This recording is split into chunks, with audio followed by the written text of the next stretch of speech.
Welcome to The Bid, where we break down what's happening in the markets and explore the forces changing the economy and finance. I'm your host, Oscar Pulido. Digital assets have become a fascinating and sometimes perplexing phenomenon in the financial landscape. Cryptocurrencies offer decentralized and borderless transactions, challenging the long-established norms of the financial system. And the underlying blockchain technology not only ensures security, but also opens doors to innovative applications beyond currency, impacting industries from finance to supply chain. The ability for the first time to have an asset that is truly global, that anyone with a mobile phone and an internet connection can tap into. This asset and the new access to financial opportunities that it creates in a permissionless way is really a significant breakthrough. But cryptocurrencies receive their share of skepticism due to their volatile nature. So what does the future hold for this asset class? This era of access and integration is what's here for Bitcoin now. So it's going to be critical to see how the integration of Bitcoin in capital markets catalyzes new strategies for investors and differentiated outcomes. Today, I'm joined by Robbie Mitchnick, head of digital assets at BlackRock, and Samara Cohen, chief investment officer of the ETF and Index Investments business at BlackRock. Robbie and Samara will lend their knowledge and experience to help us navigate the story of digital assets, from their inception to their current state and beyond. We'll explore the unique features that set digital assets apart and the potential they hold for investors seeking new opportunities in the ever-evolving financial market.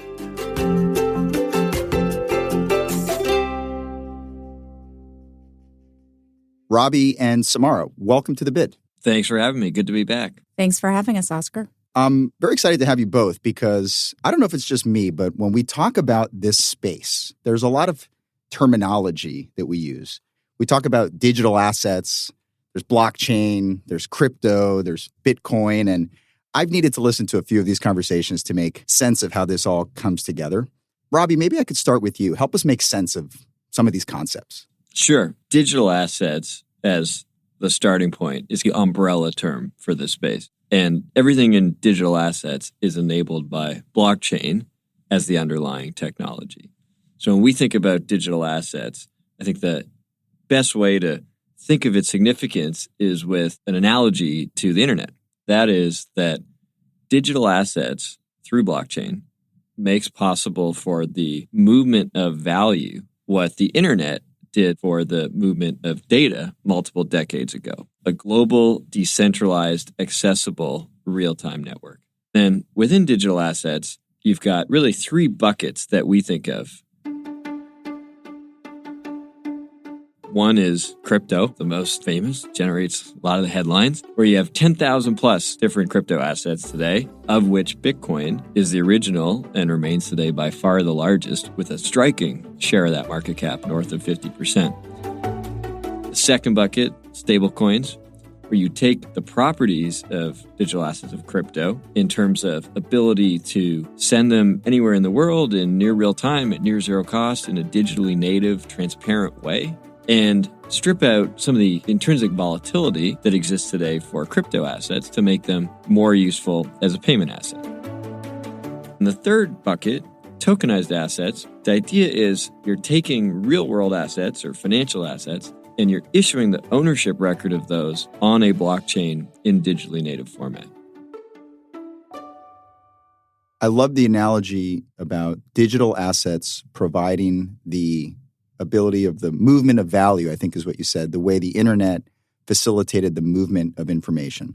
And thank you for that description. I think that helps categorize these various concepts. But if I'm an investor, what does this all actually mean? What part of what you mentioned actually matters to me as somebody looking at the markets? I think sometimes it's tempting to look at this and say the applications of blockchain technology, maybe Bitcoin or crypto was first, but there's going to be so many vast applications of blockchain that those will be irrelevant in the long arc of history. And I don't think that's quite correct. Bitcoin's been around for 15 years. The blockchain hype and institutional interest has been here for, let's say, 6-7 years. When we look at what are the things we couldn't solve before as a human society and economy, or that we did, but we did them in a really inefficient way. Now, through blockchain, we either solved that or we predominantly use blockchain to do it in a much more efficient way. The record so far is pretty thin. And the exceptions are really Bitcoin, Ethereum to some extent in a more early stage way, and stablecoins. So Bitcoin, why is it significant? I think it's a really complex question that's not well understood. The way to think about it is in three components, three problems that it solves, which are centuries-old problems. And the first is payments, and particularly cross-border payments or moving money across political jurisdictions. That has always been difficult. Domestic payments today, actually pretty easy, pretty efficient. A lot of countries have real-time digital payment networks, but cross-border is another story altogether. And if we go back a millennia to what was a very pioneering system in the Middle East, the Hawala system, that was how money moved across longer distances in that time. And how it worked was you went to a broker and you deposited something of value. They created a receipt that was then transmitted to another broker, let's say in the next village, who was connected to your broker. And they would pay out to some recipient something of value. And then the two brokers would periodically settle. It's an innovative system for the 9th century AD, but in fact, our cross-border payment system today looks a lot like that. If you're sending a wire or a money transmission, you're going to your bank or your money transmitter, you're depositing with them, and then they've got a relationship with their bank, and their bank has a relationship with the end recipient's bank, and at the end of it, someone at the other end gets their money. But in the process, you incur significant fees and time delays and frictions. And so that has not modernized really in centuries. When we think about the introduction of Bitcoin and digital assets, this idea of being able to move a digitally native asset globally across borders in near real time at near zero cost, that's an amazing breakthrough. The second piece is when we think about the predominant form that money lives in today. Now, for most of our history, money was either a commodity itself or coinage that had a linkage to commodity, whether directly or through convertibility. Today, the predominant form of money is as government-issued fiat currency. And that has all kinds of benefits in terms of efficiency to settle transactions at scale and digital format. But what it doesn't have is security against arbitrary supply increases. And so what we've seen throughout much of modern history is when fiscal challenges arise in a given country, there's this temptation to increase the supply, debase currency, and ultimately create inflation. Bitcoin, with its rigidly fixed supply cap of 21 million units, 19.5 million of which are already in existence, has a totally different paradigm. And then finally, the ability for the first time to have an asset that is truly global, that anyone with a mobile phone and an internet connection can tap into.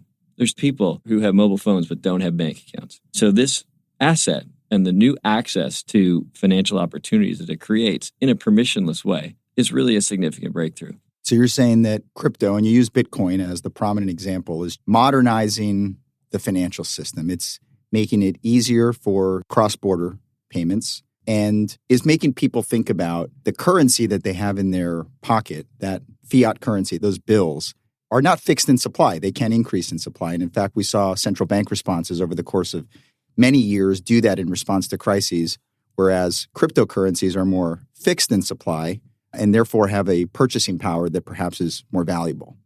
Let's talk more about cryptocurrency, which perhaps had a lot of critics that this was a fad. And to some extent, that appeared to be the case at the end of 2022. But here we are again today with crypto and Bitcoin really prominently in the headlines. So what's changed?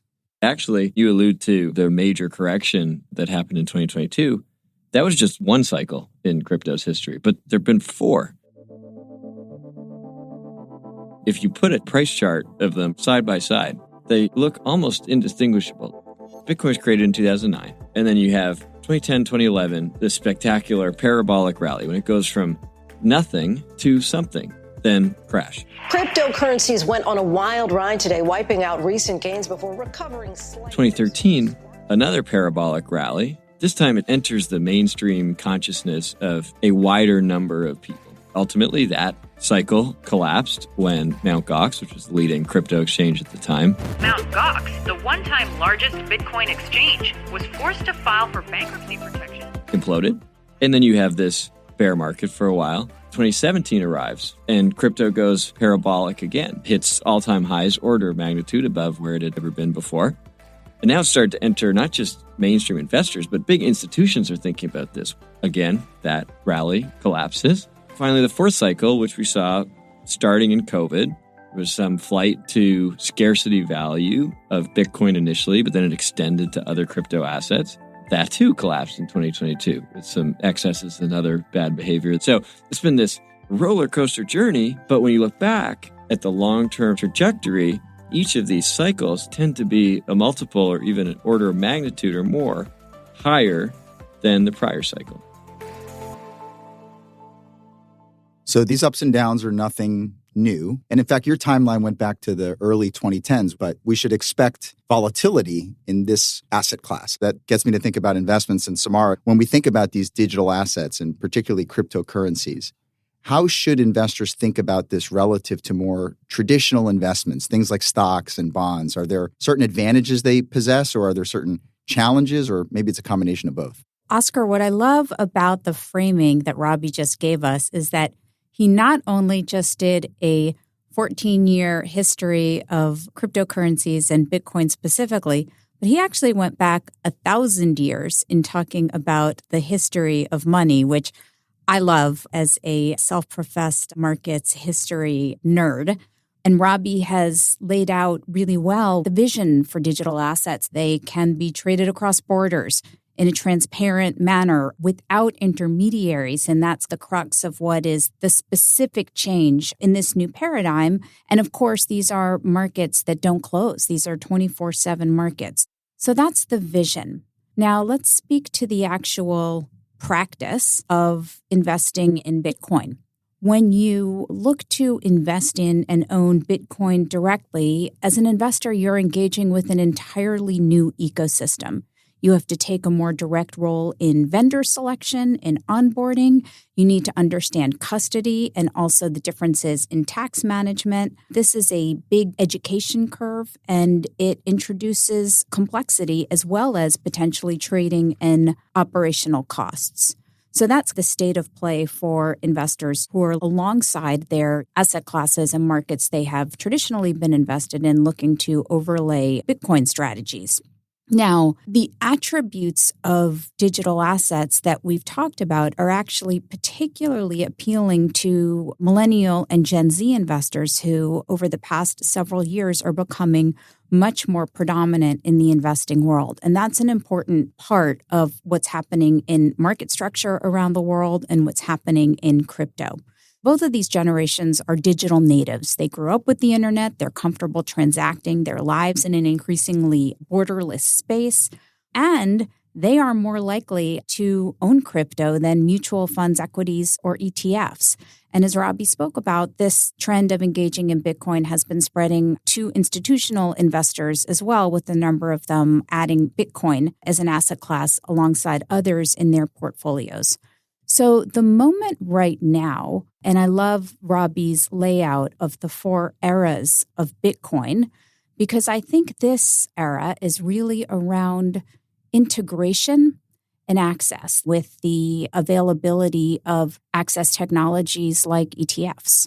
It sounds like it won't just be the millennials and Gen Z investors that are thinking about crypto, but that it could broaden out to a broader swath of investors. So are there certain developments in the regulatory landscape that have created more legitimacy or acceptance for digital assets that you've seen or that you foresee happening? Yeah, this is important to talk about because evolution in the regulatory atmosphere has not only enabled the rise of digital assets, but where it goes from here is going to be critical to the path forward. I do want to make the point, though, Oscar, to what you said about institutional investors alongside the Gen Z millennial investors. Putting crypto to the side, a huge topic in markets around the world is how market structure is adapting to self-directed retail investors. And that is true across asset classes, with platforms, and a huge part of market structure regulation generally. Looking at equity markets through the lens of how they are accessed directly by investors is really guiding policymakers around the world in traditional finance as well. Policymakers are starting to make moves to develop frameworks around Bitcoin. $4.6 billion was the volume of shares in Bitcoin exchange-traded funds that changed hands. And the reason they're doing it is because they see the increase in interest in investors and also the evolution in infrastructure across the industry. We see countries broadly focused on how to bring crypto markets into compliance by creating frameworks, which is what they do and what they're supposed to do for all parts of the financial system and all parts of emerging technologies. The European Union will actually be the first major jurisdiction with a comprehensive crypto framework, the Markets and Crypto Assets Licensing Regime, and that takes effect at year-end 2024. In the U.S., there have been efforts in Congress on a bipartisan basis to create measures aimed at regulating and providing greater market structure to the digital asset industry. Those measures have progress that needs to be made. I will say in my own engagement in the industry and with U.S. policymakers, I think the drive to ensure the U.S. is competitive in this space is going to accelerate and make sure we progress. Samara, it sounds like what you're saying is that regulators are working to put frameworks in place that give investors some comfort that there are guardrails in place so that if they want to incorporate Bitcoin and digital assets into their portfolio, they can do so in a more confident manner. And Robbie, I think Samara alluded to this. You mentioned blockchain technology. It has wider application that is the foundation for digital currencies, but it has other ways in which it can be applied. So maybe talk about where are we there? It's fun that we get to do this together. You were one of the original believers in this, Samara. I remember sitting in your office on a Friday afternoon in October of 2018. You were so dialed in to what this was, and you were newer to the technology at the time, but thinking about what this could mean for ETF markets. And I remember walking out of that thinking, this is going to be a thing here. And I'm just sad you didn't bring up your 1,000-year history of money, Robbie, because I think we would have gotten here faster.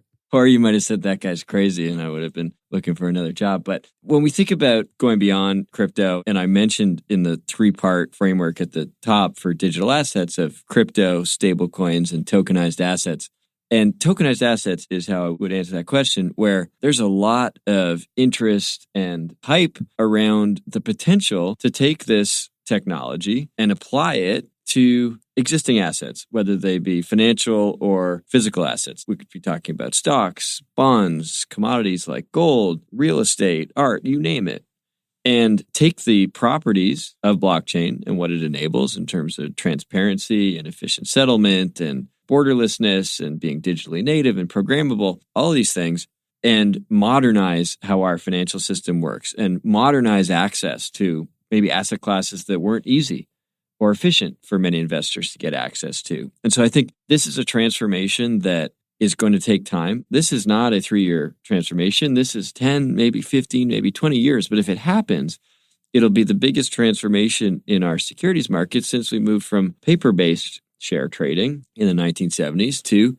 electronified records. And the reason it takes that long, the 10, 15, 20 years, is just that financial markets are complex and there's a way in which things are done that takes a long time to unwind. Robbie, I think I've also heard you talk about the issue of property rights and how tokenized assets strengthen this issue of property rights over digital assets. So maybe talk a little bit about that. Where are we there? One of the breakthroughs of Bitcoin that then applies in other digital assets is historically, it's been very difficult to create a form of property, a form of value that cannot be seized by force. Again, go back centuries or millennia. Property, whether that was at risk of seizure by an invading army or by a hostile or authoritarian government.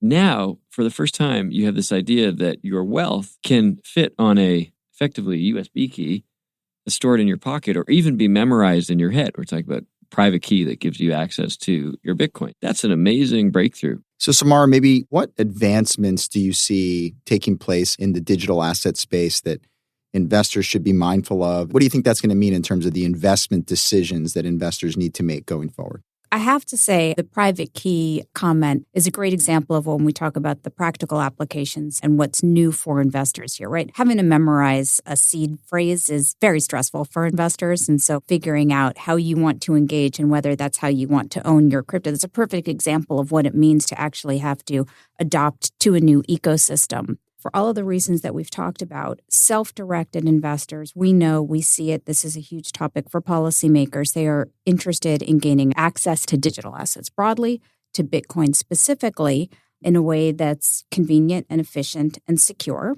Importantly, crypto is also becoming a topic for the whole wealth industry and for financial advisors. And then we're starting to think about crypto in a whole portfolio context. This brings me back to this idea of the era of access and integration.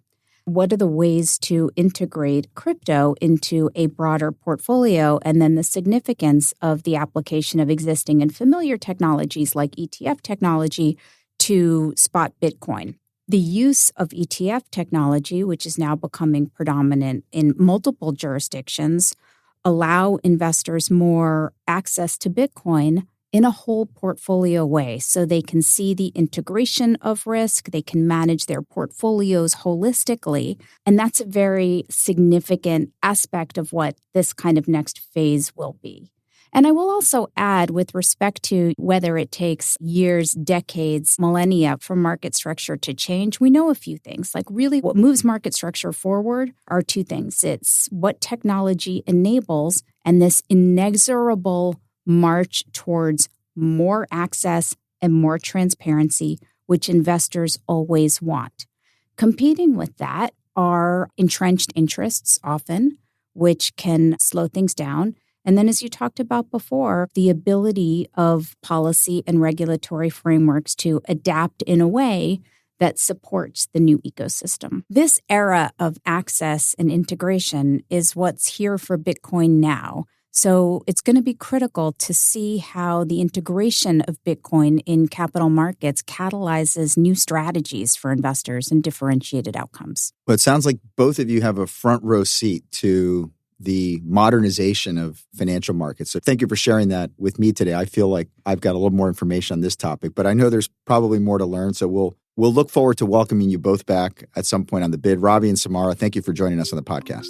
Thanks for having us. Thanks for having us, Oscar. Thanks for listening to this episode of The Bid. Subscribe to The Bid wherever you get your podcasts. This content is for informational purposes only and is not an offer or a solicitation. Reliance upon information in this material is at the sole discretion of the listener. In the UK and non-European Economic Area countries, this is authorised and regulated by the Financial Conduct Authority. In the European Economic Area, this is authorised and regulated by the Netherlands Authority for the Financial Markets. For full disclosures, go to blackrock.com/corporate/compliance/bid-disclosures.